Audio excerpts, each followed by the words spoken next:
Oke, Assalamualaikum warahmatullahi wabarakatuh. Alhamdulillah, summa alhamdulillah, wassalatu wassalamu ala rasulillah, wa ala alihi wa sahbihi wa walah, wa la hawla wa la quwata illa billah. Ashhadu an la ilaha illallah wa ashhadu anna muhammadan abduhu wa rasuluhu la nabiyya ba'dah. Allahumma salli wa sallim ala nabiyyina Muhammadin wa ala alihi wa sahbihi ajma'in amma ba'd. Alhamdulillah, bagaimana kabarnya teman-teman semua? Semalam mohon maaf ya karena ada jaringan yang sedikit terputus, tapi kemudian sedikit saya sambung lagi. Mudah-mudahan teman-teman sebagian ada yang sudah mengikutinya juga ya. Tapi ada yang saya lihat sudah tidak lagi mengikuti, tapi it's okay. Insya Allah kita akan sama-sama melanjutkan materi kita pada kesempatan kali ini, dan kemarin kita sudah berbicara tentang sebab. Oke? Sebab dari semua persoalan-persoalan kehidupan kita cuma satu. Yes, cuma satu. Udah nggak ada yang lain. Jadi kalau ada hal-hal nggak bagus yang terjadi pada kehidupan kita, cuma satu sebabnya.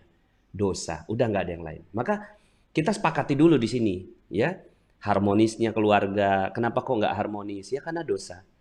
Ya, kemudian bisa jadi ya project-project nggak jalan, cuma satu sebabnya dosa.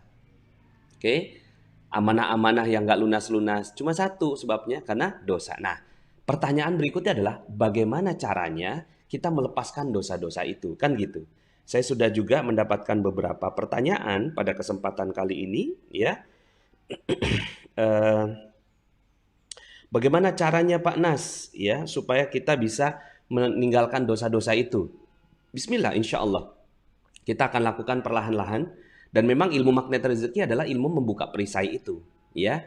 Nah, cuma kan selama ini kita nggak tahu caranya, ya kan? Nah, ketika kita nggak tahu caranya, apa yang terjadi? Yang terjadi adalah gitu, tidak terjadinya keajaiban. Nah, ada juga nih hari ini ya, tadi saya langsung posting di Telegram gitu ya. Ada yang semalam nggak ngikutin, terus kemudian paginya subuh ya diulang ya, terus kemudian tiba-tiba kakak mampir ngasih uang ke saya. Subhanallah, ini ya terjadi. Allah pengen nunjukkan kepada kita bahwa ilmu ini it works. Ilmu ini bekerja loh gitu kan. Yakin nggak yakin, suka nggak suka gitu kan, itu pasti bekerja ya. Ini ada pertanyaan, apakah kaitan taubatan nasuha dengan taubat holik? Ya, taubaholic. Sebenarnya karena ya orang sekarang ini gila kerja, ya kan? Gila kerja, maka saya gunakan istilah yang lebih tepat menggambarkan tentang hal itu, gitu ya, yaitu gila taubat, gitu. Taubaholic. Karena materi atau dosa kita nggak ada habis-habisnya. Sekarang dosa, besok dosa lagi, taubat lagi, dosa lagi, taubat lagi, dosa lagi. It's okay. Ya, ada jalan taubat di mana kejar, ada jalan taubat di mana kejar. Karena ternyata itulah jalannya. Nah, cuma gini, ada yang akhirnya, aduh Pak Nas ya, saya mah dosanya terlalu banyak, apa mungkin saya diampuni? Yuk kita pelajari. Ya, nah maka di magnet rezeki kita akan menghilangkan perisai-perisai itu dengan happy. Gitu. Dengan apa? Dengan happy. Ya iya gitu kan. Karena kita gunakan metodenya metode training ya. Nah, kita akan membuka perisai ini dengan happy. Siap? Ya, siap dong. Insya Allah. Oke, kita akan masuk ke materi kita ya. Mana materi saya? Ya. Oh, sorry. Iya. Nah, Nah, sebelum kita bahas tentang materi kita yaitu law of projection, ya, kita akan bicara dulu tentang, oh ya, ada pertanyaan tentang apa namanya orang-orang non Muslim, ya. Nah ini juga ya, ini sering sekali jadi pertanyaan yang berulang kali saya jawab. Nah cuma memang itu saya jawab dalam audio saya berjudul lain ladang lain ilalang. Memang cara kita sama mereka berbeda, ya. Maka kita nggak bisa, sekarang ini kan global. Sudahlah kita dapetin apa namanya ilmu dari mana-mana gitu kan, sehingga akhirnya kita nggak bisa menyaring ini yang mana nih yang ilmunya Islam, ini yang mana yang ilmunya non Islam, ya kan? Ini mana yang ilmu yang bekerja buat saya, mana yang nggak bekerja buat saya. Itu nyampur semua di dalam dunia global seperti sekarang. Nah, clue-nya begini, ya. Jadi setiap saya bilang karena dosa, kemudian ada yang bilang itu Pak Nas, orang itu banyak dosa tapi kaya juga gitu kan. Itu dia ya non muslim tapi diberikan kejayaan, keberkahan sama Allah Subhanahu wa taala gitu kan. Itu tuh Cina gitu kan, nggak ngakui Tuhan, ya.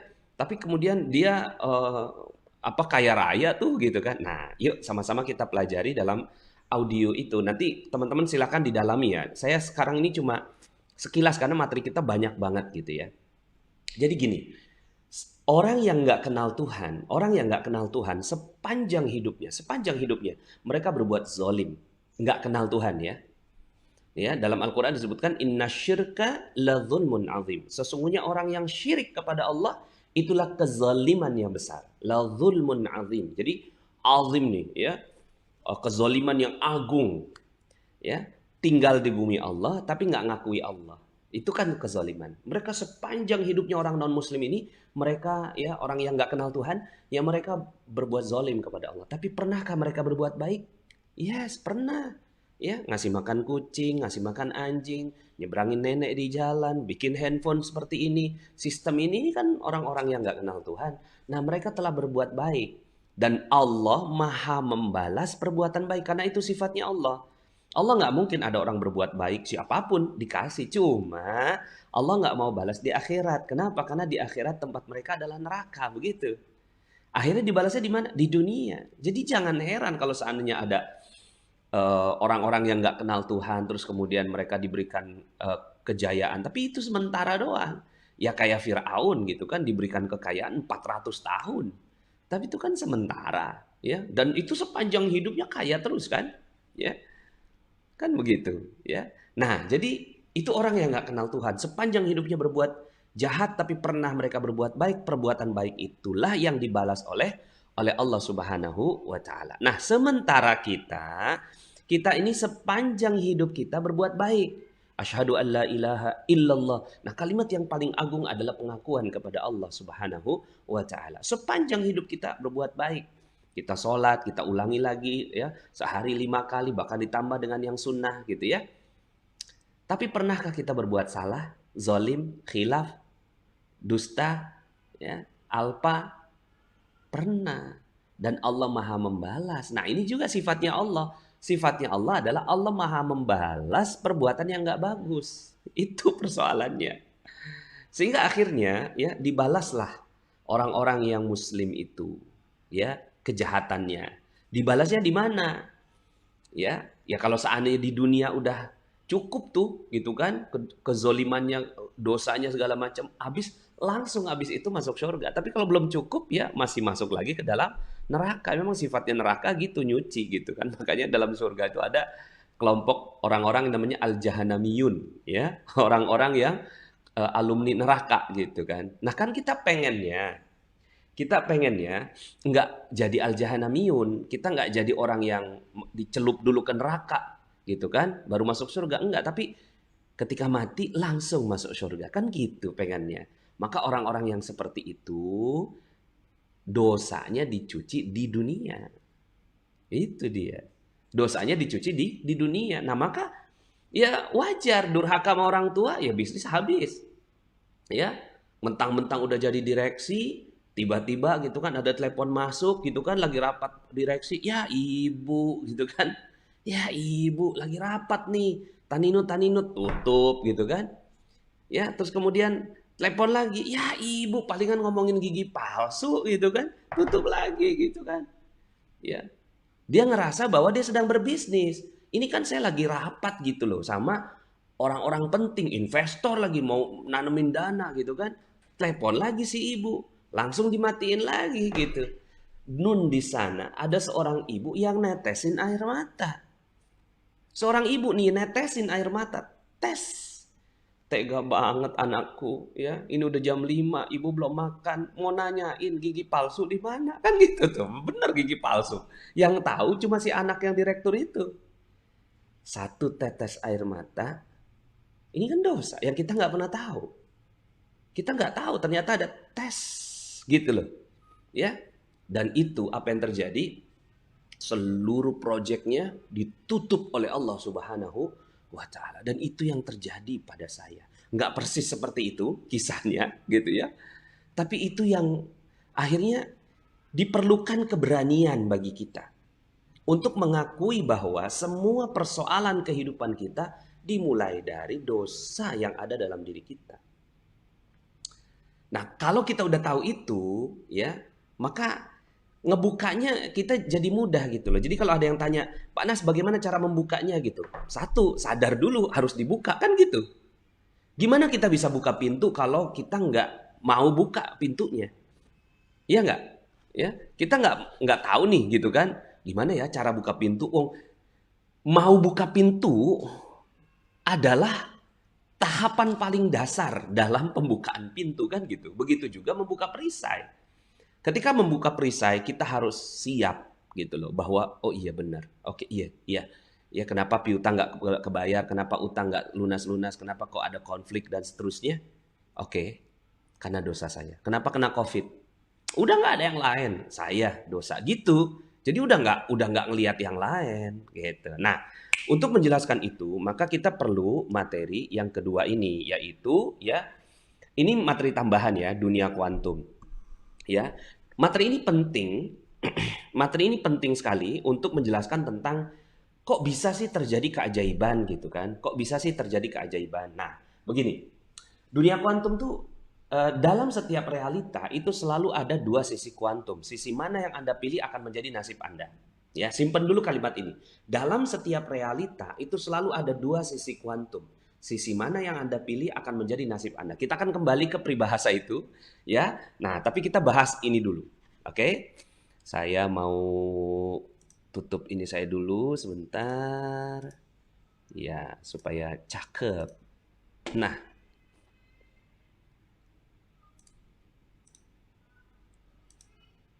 loh, kok nggak bisa ya? Oh ya ini. Oke, ya supaya saya ininya nggak ketutupan. Baik, dunia kuantum ya. Jadi dunia itu ada dua, dunia realita yang di atas ya, dan dunia kuantum yang di bawah. Oke, dunia realita dan dunia kuantum. Dunia realita itu adalah dunia yang eh, ada ya, saya bisa pegang. Ini mic saya bisa pegang, handphone saya bisa pegang. Ini dia adalah dunia realita. Nah, dunia realita itu terpisah-pisah ya. Saya, Bapak Ibu semua ya, kemudian Urwah juga saya kan tadi terpisah juga sebenarnya. Saya badan saya terpisah dengan laptop terpisah. Jadi antara kumpulan manusia ya dan benda-benda yang ada di dunia itu kita terpisah-pisah. Tapi di dalam dunia kuantum kita semua satu sama terhubung. Di dalam dunia kuantum kita satu, tangannya begini coba satu sama terhubung. Sekali lagi, ya, di dalam dunia kuantum kita satu, sama, dan terhubung. Oke, sekali lagi. Apa itu dunia kuantum? Satu, sama, terhubung. Oke? Nah, artinya begini. Walaupun di dalam dunia realita itu kita terpisah-pisah, tapi di dalam dunia kuantum itu dia ada sebuah sistem yang kita tuh menyatu semuanya. Kita tuh menyatu dalam seluruh kesatuan. Oke, saya mau kasih contoh, ya. Saya mau kasih contoh waktu itu eh, saya nggak bisa tidur jam 3 pagi karena besoknya ada tagihan, gitu ya. Kemudian jam 3 pagi saya nggak bisa tidur, tiba-tiba handphone saya berdering jam 3, ya. Langsung saya angkat, Assalamualaikum, Waalaikumsalam. Nak, kamu kenapa? Ternyata ibu saya. Kamu kenapa?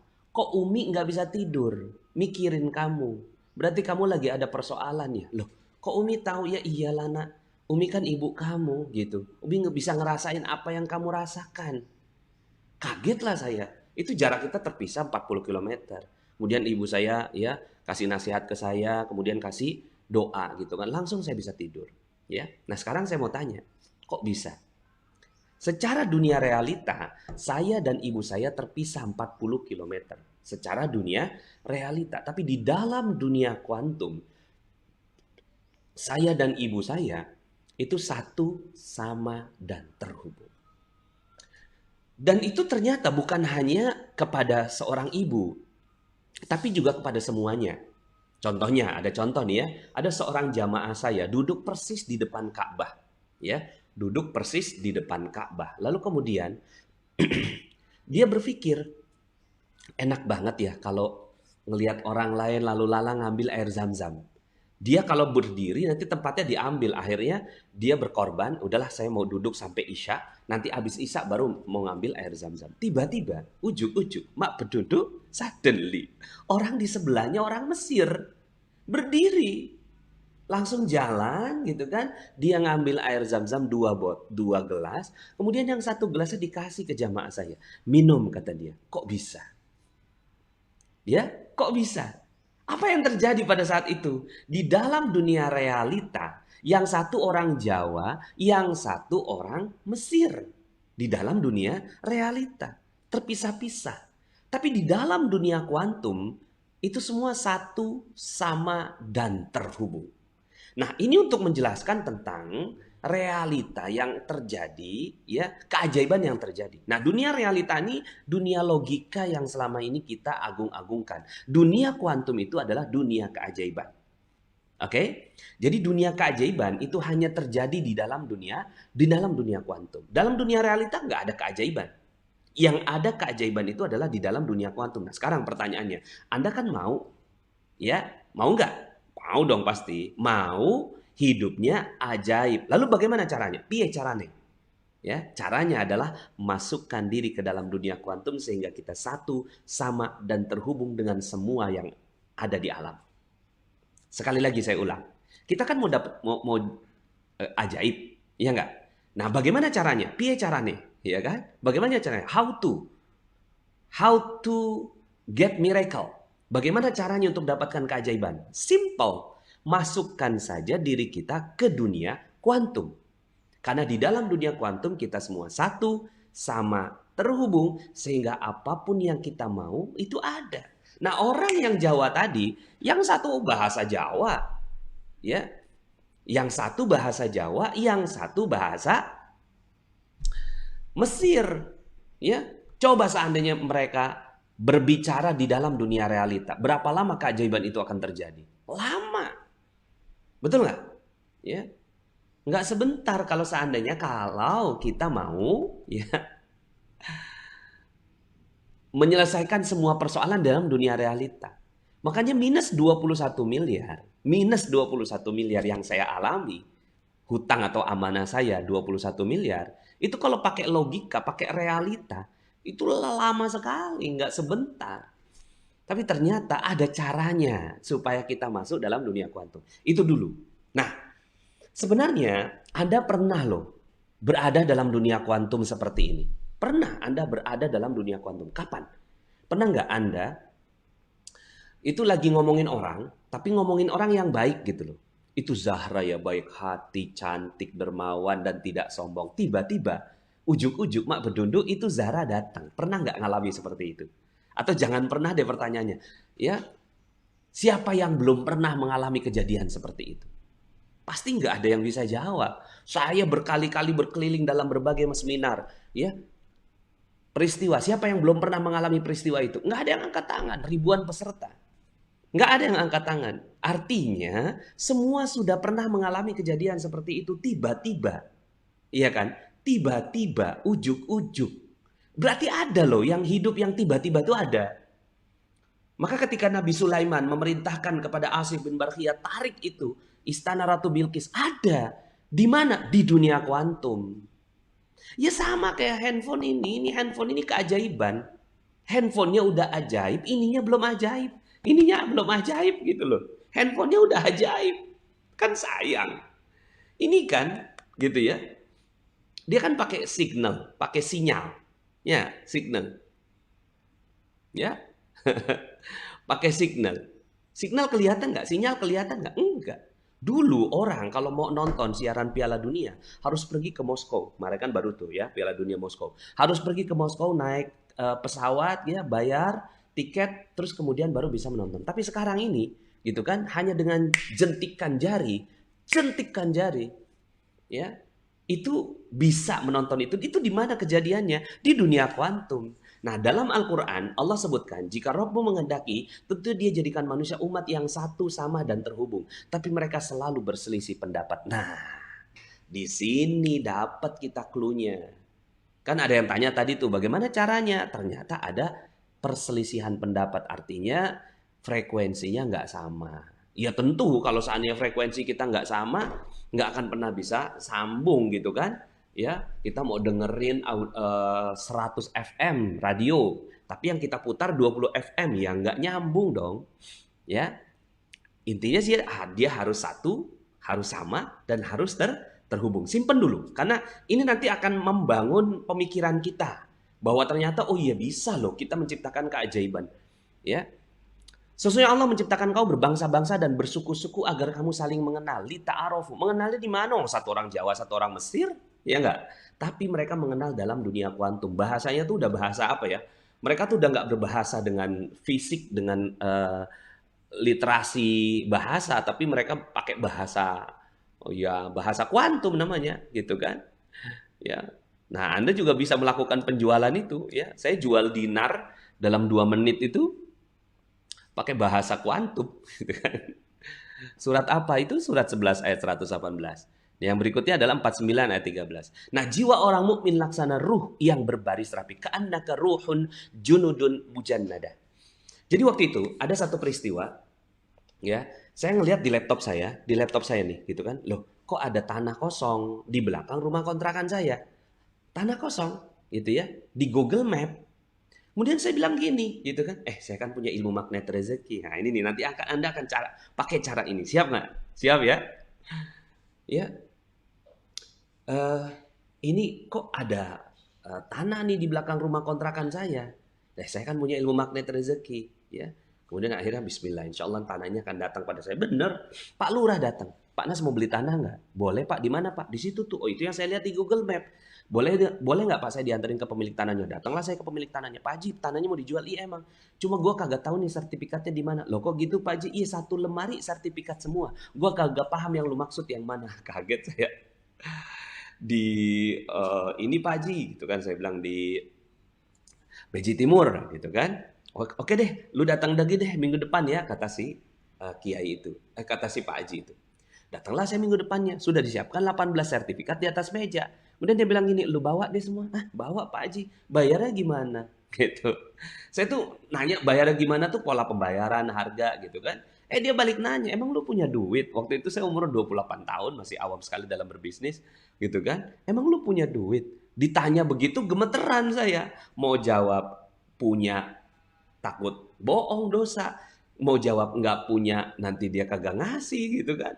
Mau negosiasi udah disekap duluan gitu kan. Emang lu punya duit? Gitu kan. Akhirnya saya pilih, ya udahlah ini mah jadi pembelajaran aja buat saya. Saya jawab, nggak punya Pak Haji. Dia bilang gini, emang gua tahu roman muka lu. Lu bawa deh semua. Gue pengen tahu lu bisa bikin apa sama tanah gua. Kaget saya. Akhirnya itu 18 sertifikat saya tanda tangani ya dalam berita acara gitu, bawa sertifikat gitu kan. Terus kemudian jadi perumahan tanpa uang 1 sen pun. Nah, apa yang terjadi? Itu dunia kuantum.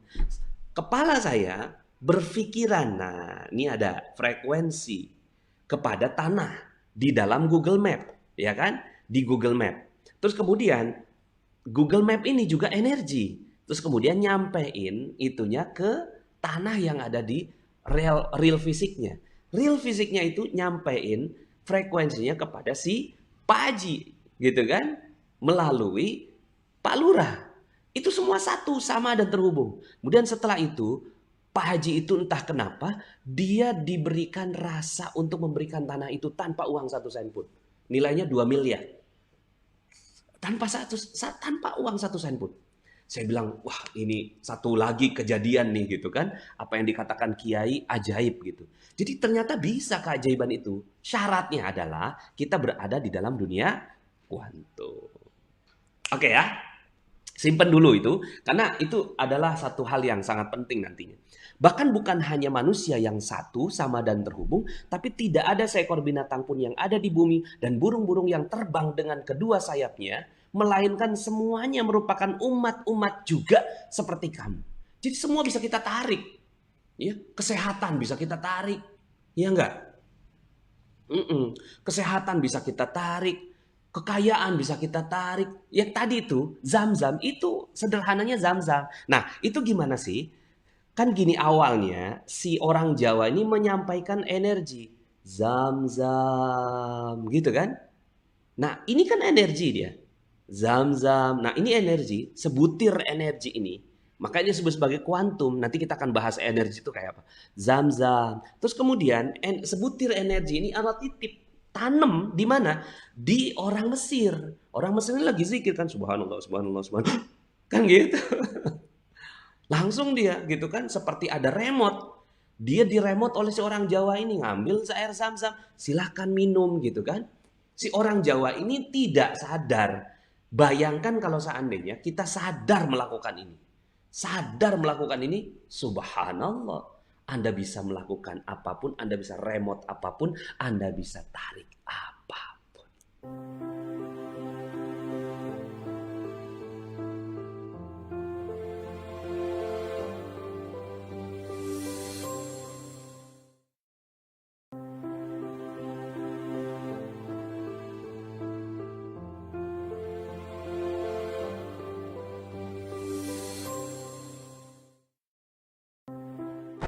So, teman-teman semuanya, ya, berarti keajaiban itu bisa dijelaskan secara ilmiah.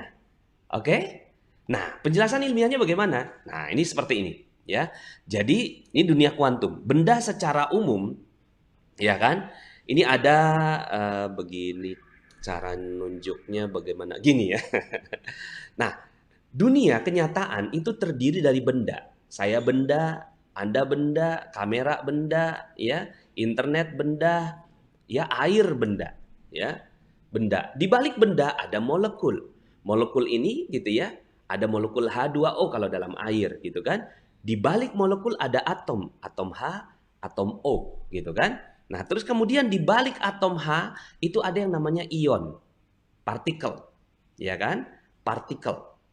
Oke, partikel itu seperti ion. Nah, ion ini dia beredar, gitu kan? Beredar mengelilingi inti atom. Nah, ini yang namanya ya partikel. Nah, di balik partikel itu namanya kuanta. Pada saat itu udah nggak bisa dikuantifikasi, udah nggak bisa lagi dilihat, udah nggak bisa lagi diperkirakan, tapi akhirnya jadi kuantifikasi, dihitung-hitung aja gitu, ada rumusnya, ya. Nah, itu ya kalau ini dunia saya ya, Rutherford, Niels Bohr, ya, Marie Curie gitu kan. Ini Albert Einstein ya. Nah, apa yang ada di balik kuanta? Energi. So, everything in the universe is energy. Oke? Okay? Everything in the universe is energy. Segala sesuatu di alam adalah energi. Maka kalau kita mau masuk ke dalam dunia kuantum, sudut pandang kita ubah. Kita udah nggak ngelihat lagi fisik, oke? Okay?